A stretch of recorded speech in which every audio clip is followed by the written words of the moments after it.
Okay, hello friends. So today we get again new topic. New म्हणजे actually जुनाच आहे कारण आपण मेकॅनिझम बघतोय ॲरोबिक रेस्पिरेशनचं इन ह्युमन. त्याला आपण 4 पार्टमध्ये डिवाइड केलं होतं. फर्स्ट होतं ब्रिदिंग, त्यानंतर होतं एक्सटर्नल रेस्पिरेशन अँड थर्ड आपलं सुरू होतं is internal respiration. So as per as internal respiration is concern it further divided into 2 part. म्हणून मी दिले इथे 2 पार्ट. आणि 2 पार्ट कोणते आहे? एक तर transportation of oxygen and transportation of CO2. पण आता इंटरनल रेस्पिरेशनमध्ये ॲक्च्युली जो कॉन्टॅक्ट येतो आहे तो कुणाचा कॉन्टॅक्ट आहे? So internal respiration shows the connection between alveolus to the tissue. आता alveolus of lungs to tissue जर म्हटलं आपण तर मध्ये कोण येतो? ब्लड, बरोबर आहे. सो या ठिकाणी तुम्हाला ट्रान्सपोर्टेशन पाहायचं आहे. ते ट्रान्सपोर्टेशन पाहायचं आहे ऑक्सिजन आणि CO2 दोघांचे. So simply internal respiration is shows the connection of alveolus to the blood and blood to the tissue. आता alveolus to blood and tissue हे जाईल ऑक्सिजन आणि ऑक्सिजनचं ॲक्च्युअल कन्व्हर्शन होईल CO2 मध्ये. And that CO2 is again return transported from tissue to the blood and blood to the ॲलिओलस. Clear?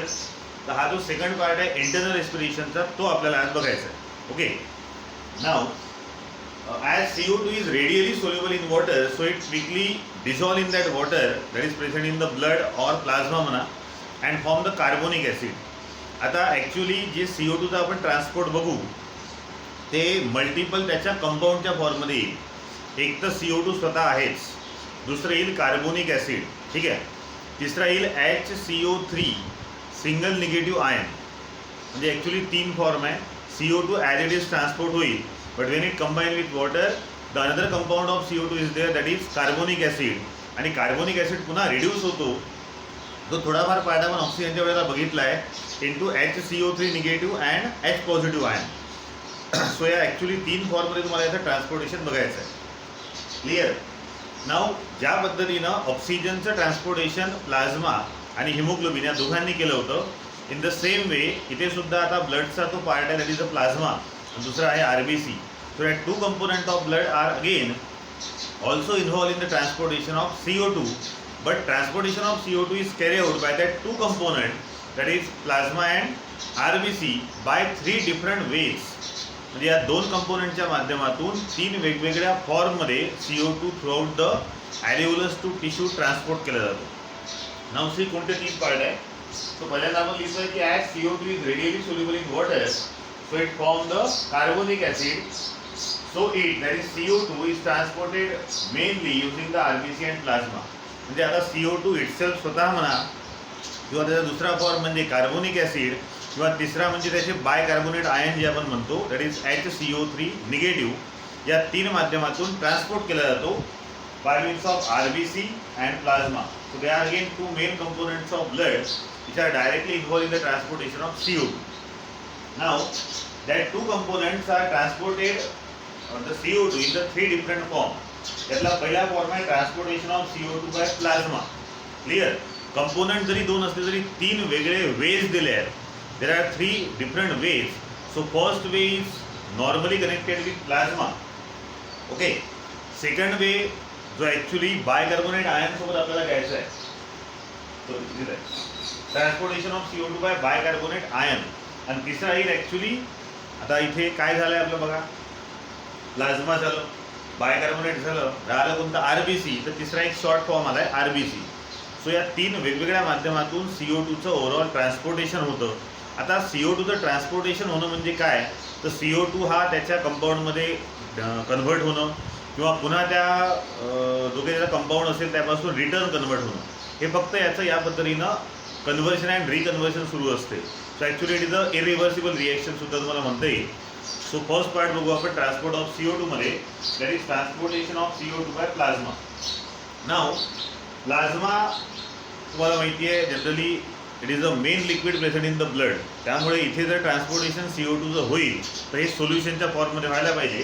तो लिहितोय आपण in plasma CO2 is transported by means of solution form and what is the percentage? Only 7%. So out of 100 जसं आपण ऑक्सिजनमध्ये घेतलं आहे 3% plasma होता आणि 97% होतं haemoglobin. In the same way out of the 100% of CO2, 7% of CO2 is transported by means of plasma but in soluble form or solution form. आता solution form आहे म्हणजे सरळ सरळ CO2 हा कशामध्ये कन्वर्ट झाला असेल? तर कार्बोनिक ॲसिड. आणि तोच एक पार्ट दिलाय, खूप शॉर्ट पार्ट आहे. Now only 7% of CO2 is transported in the dissolve form. Yes, only 7% of CO2 is transported in the dissolved form as carbonic acid. So जसं आपण अगोदरच बघितलं की CO2 हा रेडियली सोल्युबल आहे, so it can react with water to form the carbonic acid, and carbonic ॲसिडच्या सोल्युशनच्या फॉर्ममध्ये हा प्लाझ्माच्या माध्यमातून ट्रान्सपोर्ट होईल. Now carbonic acid which is formed by the reaction of CO2 and water and it is normally present in plasma. आता प्लाझ्मामध्ये जो carbonic acid आहे हा पुन्हा जेव्हा टिश्यू पर्यंत पोहोचतो तेव्हा त्याचं पुन्हा डिसोसिएशन होतं, त्याचं ब्रेकडाऊन होतं. Now carbonic acid is further break into H2 and CO2 at tissue level. म्हणजे बघा, एक जनरल फॉर्म आपण लक्षात घेतला की सपोज ॲल्युओलस मध्ये CO2 आलाय, बरोबर आहे. आता ॲल्युओलस मधून टिश्यू मध्ये हा CO2 तयार झालाय. मग तो टिश्यू मधून जेव्हा ब्लड मध्ये जाईल तर ब्लड मध्ये आल्याबरोबर ब्लड मध्ये वॉटर असतं. So that CO2 from tissue when directly release into blood it reacts with water to form carbonic acid. आता हा कार्बोनिक ॲसिड जो तयार झाला हा पुन्हा ब्रेक होतो कशामध्ये, H2 and CO2. आता तो कुठं होईल तर पहा, इथून निघाला CO2 म्हणजे टिश्यू मधून CO2 निघेल, तो ब्लड मध्ये गेला की काय बनेल, कार्बोनिक ॲसिड. मग प्लाझ्मा त्याला ट्रान्सपोर्ट करेल अप टू ॲल्युओलस. आता ॲल्युओलस मध्ये म्हणजे लंग्स मध्ये लिक्विड चालत नाही, म्हणजे जो कार्बोनिक ॲसिड तयार झालाय तो पुन्हा लंग्स मध्ये पोहोचल्यापर्यंत किंवा पोहोचल्यावर त्याचं पुन्हा ब्रेकडाऊन होईल, त्यातलं जे वॉटर आहे ते सेपरेट होईल and CO2 is release into the alveolar wall and from alveolar wall or lungs we can exhale it. म्हणजे बघा, टिश्यूच्या लेवलला CO2 as a gaseous form आहे, पण त्याला ट्रान्सपोर्ट करण्याच्या वेळेला त्याला सोल्युशन फॉर्म मध्ये आणलं जातं आणि हे जे ट्रान्सपोर्टेशन कॅरी आउट केलं आहे that is by means of plasma and the percentage is only 7%. So simply इथे तुम्ही irreversible reaction घेऊ शकता. कार्बोनिक ॲसिड असेल तर याचं ब्रेकडाऊन होईल वॉटर आणि CO2 इन ॲल्युओलस, आणि टिश्यू जर असेल तर टिश्यू मध्ये पुन्हा CO2 हा H2O सोबत रिएक्शन करून कार्बोनिक ॲसिड तयार करेल. Clear? So it is a irreversible reaction which is normally used for the transportation of CO2 and by means of plasma. Now second, transportation of CO2 by bicarbonate ion. आता थोडं मधातलं बघू. आता हे direct आपण बघितलं from tissue to ॲल्युओलस. आता CO2 बघतोय त्यामुळे टिश्यू कडून तो ॲल्युओलस कडे जाईल. आता मध्ये अजून एक दुसरा फॉर्म या ठिकाणी होतो ज्यामध्ये ऍक्च्युली 70% ऑफ CO2चं ट्रान्सपोर्ट चालतं. म्हणजे जर टिश्यू मधून ॲल्युओलस मध्ये जर CO2 आलाय बाय मीन्स ऑफ प्लाझ्मा तर हा फक्त 7% आलाय.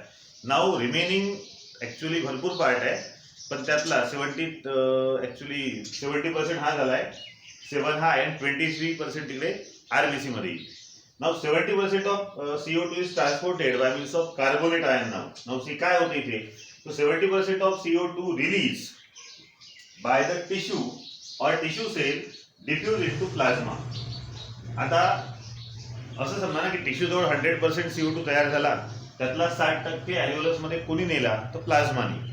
आता याच टिश्यू मध्ये तयार झालेला जो CO2 आहे, जो उरलेला पार्ट आहे 7% ट्रान्सफर झाला, जो उरले रिमेनिंग पार्ट आहे, so out of that remaining part 70% of CO2 release by tissue cell diffuse into plasma. म्हणजे सोप्या भाषेत जर बोलतो म्हटलं तर 70% of CO2 which is present in the tissue cell is release into plasma. पण प्लाझ्मा मधून तो कुठे जाईल तर RBC. प्लाझ्मा किती ट्रान्सपोर्ट करेल, फक्त 7%. त्यातला जो 100% टाकला असं आपण समजू, 7% प्लाझ्माने घेतला अँड नाव 70% राहील RBC जवळ. पण आता RBC जवळ जो पुढचा पार्ट आपल्याला घ्यायचा आहे त्याच्या अगोदर इथे बायकार्बोनेटचा रेफरन्स आलाय. Now see in RBC CO2 plus H2O. आता RBC मध्ये आल्यावर म्हणजे पुन्हा ऍक्च्युली तो ब्लडचाच पार्ट आहे, कारण RBC असेल ब्लड मध्ये. आता ब्लड मध्ये आल्याबरोबर पुन्हा इथे वॉटर मिळते याला. So CO2 combined with water in presence of zinc containing enzyme and name of that enzyme is carbonic anhydrase. Yes, जेव्हा पुन्हा आता ब्लड मध्ये जो CO2 आलाय आउट ऑफ 100 आपण 70% जे आहे बायकार्बोनेटच्या फॉर्म मध्ये त्याबद्दल बोलतोय. So 70% of CO2 again combined with water in presence of zinc containing enzyme. हा झिंकने बनलेला एन्झाइम आहे ज्याचं नाव आहे CA in short, that is carbonic anhydrase to form carbonic acid. इथे तेच झालं होतं, सध्या इथे तेच झालंय. क्लिअर? आता पुढे काय होतं कार्बोनिक ऍसिडचं. Now as carbonic anhydrase is only found in RBC, not in plasma. So rate of formation of H2CO3 in RBC is very high. म्हणजे बा थोडं मागे जाऊ, असं समजा की टिश्यूमध्ये 100% CO2 होता, टिश्यूनी तो पूर्ण 100% CO2 ब्लडमध्ये टाकलाय, त्यापैकी 7% जो कॅरी केला तो कोणी प्लाझ्मानी. आता उरलेले जे काही पर्सेंटेज असेल त्यातलं 70% जे होतं ते पुन्हा कार्बोनिक ऍसिड बनलं, पण कार्बोनिक ऍसिड जो बनला इथे तो कुणाच्या प्रोसेसमध्ये बनलाय तर carbonic अनहायड्रेज. That enzyme is very important as far as here that 70% CO2 is converted into carbonic acid. Now about the enzyme, as carbonic anhydrase enzyme is only found in RBC. हा जो एन्झाईम आहे हा RBC मध्येच असतो, हा plasma मध्ये नाहीये. त्यामुळे rate of formation of carbonic acid in RBC is hi. Carbonic acid plasma मध्ये बनलं होतं, कार्बोनिक ऍसिड आरबीसी मध्ये सुद्धा बनलाय. पण आरबीसी मध्ये जो कार्बोनिक ऍसिड बनतो that is in presence of that enzyme. As enzyme is only found in RBC, so जे दोन कार्बोनिक ऍसिड बनले, एक प्लाझ्मा आणि एक आरबीसी मध्ये, तर या कार्बोनिक ऍसिडचं आरबीसी मधलं पर्सेंटेज जास्त आहे. The amount or actually percentage of carbonic acid in RBC is very high. And that is का असं म्हणतो आपण, कारण आरबीसी मध्ये जे कार्बोनिक ऍसिड बनलं त्यासाठी रिस्पॉन्सिबल होता carbonic अनहायड्रेज. That enzyme is only found in RBC. So hence, rate of formation of H2CO3 that is carbonic acid in RBC is very high. इथे बऱ्याचदा गिव रिझन विचारल्या जातं. Why the rate of formation of carbonic acid in RBC is very high?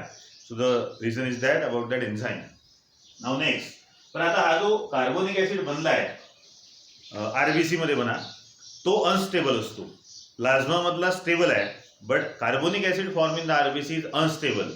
So suddenly it break. So as H2CO3 is carbonic acid which is present in RBC. Remember it.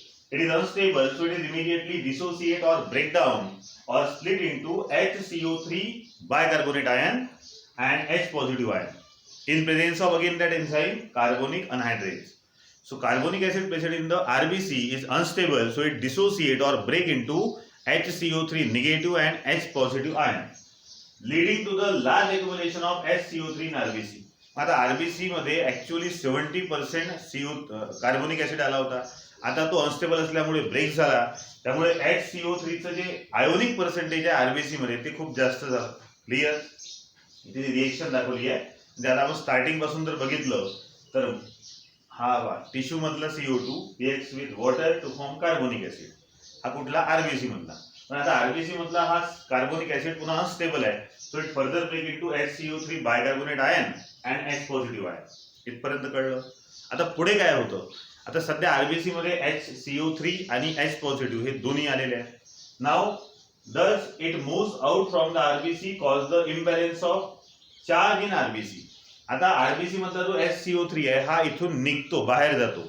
आता बाहेर का चाललाय? त्याला पुढे जाऊन आपल्या पीएच ब्लडची पीएच व्हॅल्यू मेंटेन करायची आहे. सो ॲज हा जो HCO3 सध्या कुठे आहे आरबीसी मध्ये, it further reacts with sodium positive और potassium positive ion to form sodium bicarbonate और पोटॅशियम बायकार्बोनेट. आता तो बेस आहे, तो बेस तिथे ब्लड मध्ये जाईल आणि त्यामुळे ब्लडचं जे 7.4 पीएच असते ते मेंटेन केलं जातं. So to maintain the pH value of blood, HCO3 from RBC is transported out from RBC. म्हणजे आरबीसी मधून त्याला बाहेर जावं लागेल, म्हणजे ब्लड मध्ये जावं लागेल. आता पहा, जसं हा इथून बाहेर गेला, so HCO3 negative ion when transported out from RBC into blood, so change in और इम्बॅलन्स ऑफ चार्ज. कारण जेव्हा हा इथे होता HCO3 आरबीसी मध्ये होता, तर त्याला बॅलन्स करण्यासाठी H पॉझिटिव्ह आयन होते तिथे, म्हणजे दोन्ही सध्या पॉझिटिव्ह निगेटिव्ह बॅलन्स होते. पण आता हा निगेटिव्ह चार्ज तिकडे गेला, त्यामुळे आरबीसी मधला निगेटिव्ह चार्ज किंवा निगेटिव्ह आयन्स कमी झाले असतील. मग ते भरून काढण्यासाठी किंवा तो बॅलन्स आणण्यासाठी तिथे येतो Cl negative ion. Now see it does moves out from the RBC cause the imbalance. आता हा मूव्ह आउट का झाला तर मी सांगितलं, to maintain the pH of blood. त्याला पीएच व्हॅल्यू जी आहे ब्लडची ती मेंटेन करायची आहे, म्हणून त्याला ब्लड मध्ये जावं लागेल.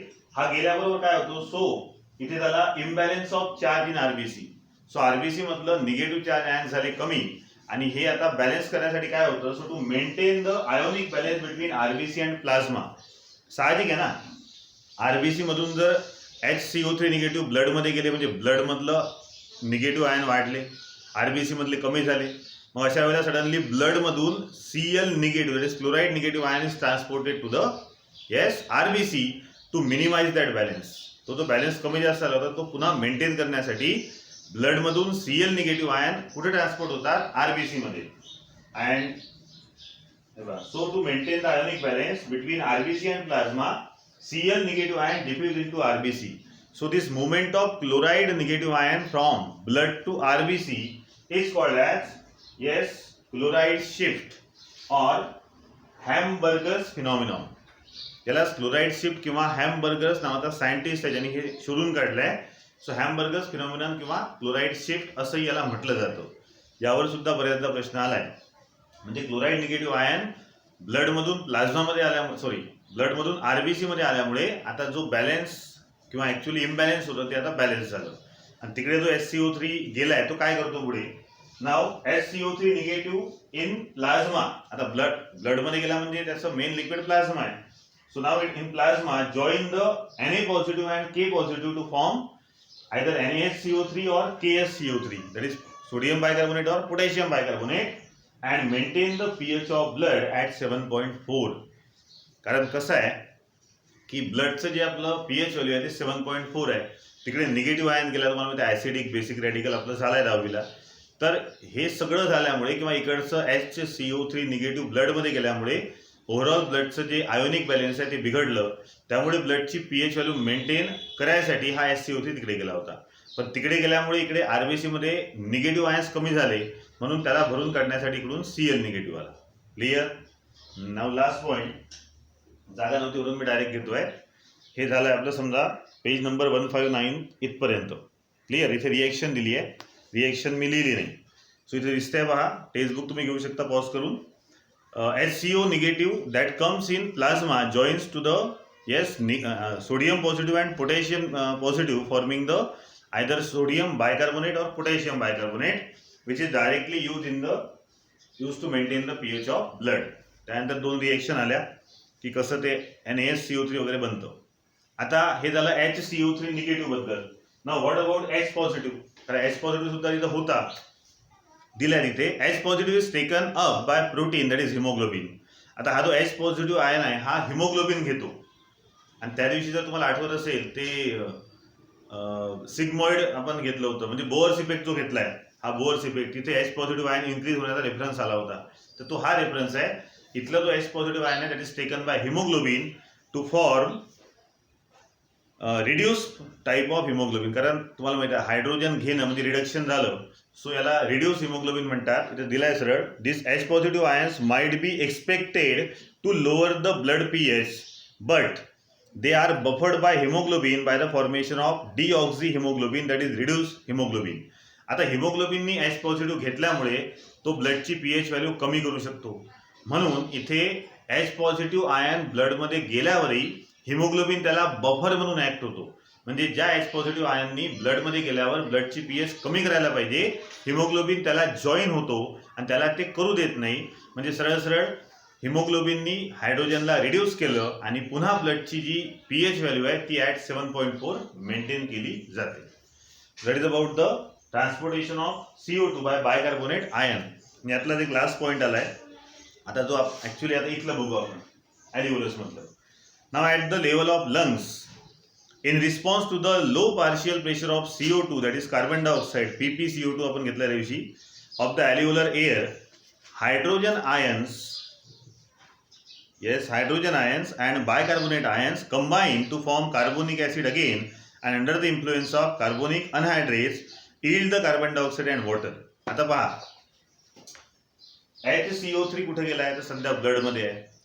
H पॉझिटिव्ह आयन कुणाजवळ आहे तर हिमोग्लोबिन जवळ आहे. आता हा HCO3 निगेटिव्ह आणि H पॉझिटिव्ह म्हणजे HCO3 निगेटिव्ह इन ब्लड म्हणजे प्लाझ्मा आणि H पॉझिटिव्ह घेतला हिमोग्लोबिननी हे पुन्हा रिटर्न जातं ॲल्व्हिओलस पर्यंत. ॲल्व्हिओलस मध्ये गेल्यावर काय होतं तर पुन्हा पहा आता प्लाझ्मा जवळचा HCO3 निगेटिव्ह आणि हिमोग्लोबिन जवळचं H पॉझिटिव्ह पुन्हा कंबाईन होतं. म्हणजे काय बनलं कार्बोनिक ऍसिड आणि मग कार्बोनिक ऍसिडचं पुन्हा ब्रेकडाऊन होतं ॲट ॲल्व्हिओलर लेवल किंवा लंग्सच्या लेवलला into H2 and CO2 and now that CO2 is again returned into the alveolus कारण त्या दिवशीच बघितलंय आपण partial pressure of CO2 is more in blood now and partial pressure of CO2 in alveolus is low. So higher to lower simply diffusion is there. So in this way पुन्हा हे HCO3 negative आणि H positive ॲल्व्हिओलर वॉलपर्यंत पोहोचतात. त्याचं पुन्हा breakdown होऊन carbonic acid बनतं. Carbonic acid पुन्हा break होतं into CO2 and H2O and finally CO2 त्यातला लंग्समध्ये जाईल कारण लंगमध्ये CO2 कमी आहे and then it is exhale out from the body. So that is about the transportation of CO2. पण दोनच पार्ट झाले आहे by means of plasma. Second होतं बायकार्बोनेट आयन आणि तिसरा पार्ट राहिला that is at now RBC level. जसं RBCचा रेफरन्स इथं आला आहे पण पुन्हा थोडासा शॉर्ट फॉर्म किंवा शॉर्ट रेफरन्स तुम्हाला इथं दिला आहे. तर तो मी नेक्स्ट पॉईंटवर नेक्स्ट आपल्या यूट्यूबवर कंटिन्यू करू आपण आणि मग लगेच त्यातला डी पार्टी होऊन जातो. म्हणजे नेक्स्ट व्हिडिओमध्ये तुमचं टोटल ॲरोबिक रेस्पिरेशनचे 4 जे स्टेज आहेत ते टोटली कम्प्लीट होतील. ओके.